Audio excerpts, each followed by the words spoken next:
మనసాదేవి అమ్మవారు దేశంలోనే రెండవ అమ్మవారుగా ఇక్కడ ప్రసిద్ధిగాంచింది. గత 6 సంవత్సరాలుగా అత్యంత వైభవపేతంగా అమ్మవారి వార్షికోత్సవాలు మొన్ననే 6వ వార్షికోత్సవం జరిపించుకుని 7వ వార్షికోత్సవాలు అడిగింది అమ్మవారు. మరి అత్యంత వైభవపేతంగా ఎప్పుడైతే 2016లో మాకు అమ్మవారు స్వయంగా అదే ప్లేస్లో ఒక వీరభద్ర స్వామిని ఇక్కడ ఉంటే ఆ వీరభద్ర స్వామిని మనం పోచమ్మను ప్రతిష్ట చేద్దామని మా ఊళ్ళో కొన్ని సర్పంచ్గా పదవి కొనసాగిస్తున్నాం. అమ్మవారు మా పోచమ్మకు గుడి కట్టిరు కానీ అమ్మవారిని లేపలే.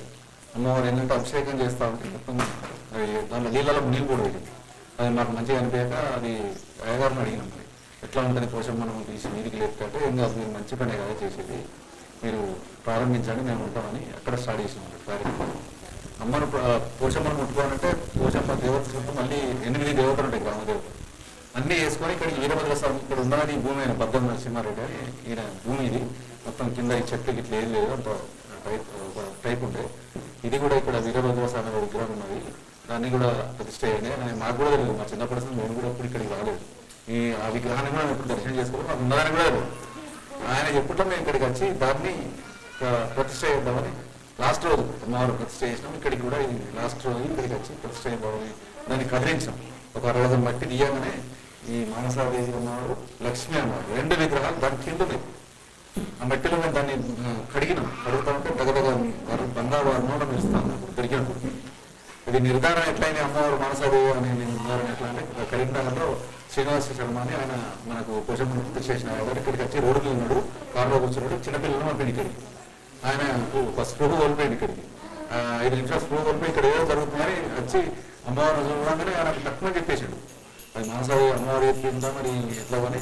మొత్తం ఏంటంటే మానసాదేవి అమ్మవారు ఇక్కడ ఎక్కడ లేదు, మీరు కనుక ఆలయం కట్టుకుంటే ఎక్కడికో వెళ్ళిపోతుందని చెప్పి దాన్ని మేము దృష్టిలో పెట్టుకొని కార్యక్రమం అప్పటి మనం రేడియో సెట్ వేసి మేము మిగతా కార్యక్రమాలు సూచన కార్యక్రమాలు అవన్నీ ప్రతిష్ట చేసుకున్నాక ఒకసారి కూర్చున్నాం గ్రామంలో కూడా. మరి ఇట్లా అమ్మవారు కరెక్ట్ అయినా కాదని దాని సెర్చ్ చేసాం. ఇక్కడ ముక్కమాల గ్రామంలో శ్రీధర ఉంటుంది, శ్రీధర్ స్వామి అని మొత్తం ఇట్లా మెడల ఇంత దుడ్డు బంగారానికి ఆయన దగ్గర పోవాలంటే 10,000 బట్ పర్మిషన్ తీసుకోవాలంటే ఆయన మాకు ఎందుకు పోగానే మాకు అడిగిన రమ్మన్నాడు. 20 మంది నేను కారు తీసుకొని ఇక్కడ ముక్కమాల 700 కిలోమీటర్లు ఆయన దగ్గరికి పోతే ఆయన అమ్మవారు స్వయంభూ అమ్మవారు కరెక్ట్గా ఉన్నాయి, మానసాదేవి మాది స్వయంభూ కాదు, నేను తీసుకొచ్చుకొని పెట్టుకున్నాను, మీ స్వయంభూ అమ్మవారు చాలా ప్రశాంతంగా ప్రతిష్ట రమ్మన్నాను. ప్రతిష్ట రమ్మంటే 8 లక్షలు అయింది. మాకు గుడి కడదామంటే 20 రూపాయలు లేదు అనే ఉద్దేశంగా అప్పటికే మేము 3 లక్షలు ఇస్తాము ధైర్యం చేసి. నాకు రాదు, వీలు కాదు, మీరు వేరే వాళ్ళతో చేసుకున్నారంటే సరే మేము వచ్చినాం. ఒక 2 ఇయర్స్ తర్వాత 1 ఇయర్ తర్వాత స్టార్ట్ చేసినాం కన్స్ట్రక్షన్. పూర్తి దాని వివరాలు తెలుసుకొని ఈ విగ్రహాలు ఎప్పటి అన్నది కూడా పురావస్తు వాళ్ళని తెప్పించి చూస్తే వాళ్ళు 800 సంవత్సరాల కింద విగ్రహాలు ఉంటుంది. అట్లా మేము నిర్ధారణ చేసుకున్నాక తర్వాత స్టార్ట్ చేసినాక 9 నెలల ఒక రోజు అమ్మవారు పూర్తి కలర్స్తో సహా అవి ఐమాస్ లైట్లతో సహా మొత్తం తెప్పించుకొని కూర్చునేవు. అమ్మవారు ప్రతిష్ట కూర్చునేవు.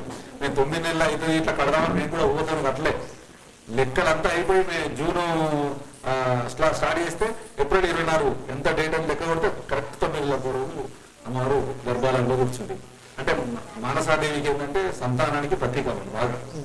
ఇక్కడ దాదాపు ముడుపులని అవే దాదాపు పెళ్లి కానోళ్ళు, ముఖ్యంగా సంతానము, అమెరికా వేటలు, ఇతర దేశాల వేటలు, ఉన్నత చదువులకు ఇవన్నిటికి కోరుకున్న వెంటనే ఖచ్చితంగా అమ్మవారు ముడిపే ఓన్లీ 51 రూపాయలు ముడుపు కట్టిపోతే అమ్మవారు అట్లా వాళ్ళకు వరాలు ఇస్తుంది. కాబట్టి ఇంత జనం ఇప్పుడు ఈ 6 సంవత్సరాల్లో మేము ఎక్కడ కూడా అడ్వర్టైజ్ పోలే, మా అమ్మవారు ఇక్కడ ఉన్నదని మేము వాళ్ళకి కూడా చెప్పలే. వాళ్ళే డొనేషన్స్ కూడా చాలా మంది మా గ్రామస్తులకు బాగా సపోర్ట్ చేసారు. దాదాపు అప్పుడే ఆ టర్మ్గా 1.5 లక్షలు పెట్టి అప్పుడు మేము నిర్మాణం చేయడం జరిగింది. నిర్మాణం తర్వాత మళ్ళీ 2 కోట్లు పెట్టి ఇప్పుడు బంగ్లా కూడా ముందర అన్నదాన సత్రం ప్రతిరోజు కూడా ఇక్కడ స్పెషల్ ఏంటంటే అమ్మవారు మానసాదేవి అమ్మవారు దగ్గర వచ్చిన వాళ్ళు ఇప్పుడు కూడా ప్రతి అందరూ కూడా భోజనాలు చేసే విధంగా దాదాపు ఇవరికి 277 రోజులుగా నిర్విఘ్నంగా కొనసాగుతూ ఉన్నది. అంతా అమ్మవారి మహిమనే. ఇక్కడ ఎవ్వరి కూడా ఏమీ లేదు.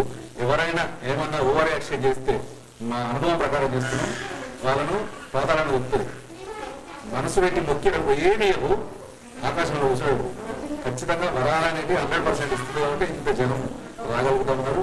ఇప్పుడు 6వ సంవత్సరం అయిపోయి 7వ సంవత్సరాలకు ఇప్పుడు మొన్ననే ప్రతిష్ట కార్యక్రమం చాలా వైభవం అంటే వైభవంగా జరిగింది. అవి కూడా అన్ని ఛానళ్ళలో మేము ఏ ఛానల్ మా దగ్గరికి రండి, ఇక్కడ మా అమ్మవారు ఉన్నది, మీరు మాకు ప్రచారం చేయండి అంటే ఎక్కడ కూడా మేము వాళ్ళే వచ్చి అమ్మవారు తెప్పించుకుంటుంది.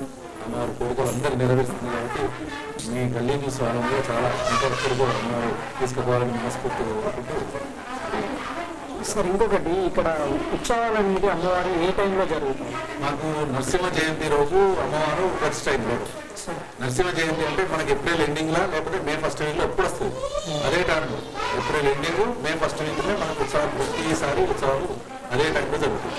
సార్ ఇక్కడికి రావడానికి మార్గం ఏంటి అనేది ఒకసారి క్లియర్ చెప్తారా? సిద్దిపేట నుంచి మనకు గుండపల్లి స్టేజ్, కరీంనగర్ నుంచి డైరెక్ట్ బస్సులని 3 సార్లు 3 ట్రిప్లు వస్తాయి. పొద్దున 9 గంటలకు, మధ్యాహ్నం 12 గంటలకు, మళ్ళీ సాయంత్రం 3 గంటలకు 3 ట్రిప్లు టెంపుల్ ముంగట తీస్తారు. మళ్ళీ గన్నేరు బస్సులు ఎక్కితే ఒక 6 కిలోమీటర్లు, అది కూడా ఒక 6 ట్రిప్లు వస్తాయి. చాలా మంది అది కూడా వినియోగించుకుంటారు. టెంపుల్ ముంగట కూడా దించే బస్సు. సార్ ఇప్పుడు మనకు టెంపుల్స్ టైమింగ్స్ ఏముంటాయి సార్? పొద్దున 6 గంటలకు స్టార్ట్ అవుతుంది. మధ్యాహ్నం 12:15, 12:30 మధ్యన భక్తులు ఒకటి ఉంటే రద్దీని బట్టి 1 వరకు కూడా ఉంచుతాము. తర్వాత మళ్ళీ 2:30 తర్వాత 2:30, 3 గంటల ప్రాంతంలో మళ్ళీ ఓపెన్ చేసి మళ్ళీ సాయంత్రం 7 కూడా దర్శనం ఇస్తాం. అంటే అమ్మవారు స్వయంగా వెలిసిందంటున్నారు కదా, అసలు ఈ విగ్రహాన్ని ఫస్ట్ చూసిన వాళ్ళు ఎవరు సార్? అంటే ఇప్పుడు నరసింహారెడ్డి అనే విగ్రహం వీరభద్ర స్వామిని ఇక్కడ ఉంటారు. ల్యాండ్ అనేది తెలుసు, ఇక్కడ విగ్రహం ఉన్నది. ఈ లోపల ఉన్నాయని ఎవరు తెలియదు. ఈ వీరభద్ర స్వామిని ప్రతిష్ట చేద్దామని మేమందరం గ్రామస్తులందరం కలిసి ఇక్కడికి బజార్తో వచ్చినామన్నట్టు.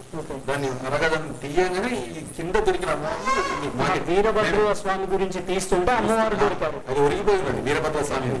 వీరభద్ర స్వామి అని కూడా మాకు తెలియదు. ఏదో విగ్రహం ఉన్నది, అది కూడా చేయండి అంటే మన దేవతలు అనే ఉద్దేశం ఉంది. మేము దాన్ని కూడా ప్రతిష్ట అరగతం చేయగానే ఊళ్ళో అందరూ ఉన్నారు. దాదాపు 100-200 మంది ఉన్నారు. ఈ అమ్మవారు ఎప్పుడైతే దొరికిందో చిన్నగా వర్షం కాడండి. అప్పుడే ఆయన స్పోగోరుకోవడం ఇదంతా చాలా మహిమగల అమ్మవారుగా పేరు తెచ్చుకుంటుంది. దాదాపు నీకు ముడుపు పట్టుకుంటే ఖచ్చితంగా వరడిస్తుంది అమ్మవారు. Thank you sir.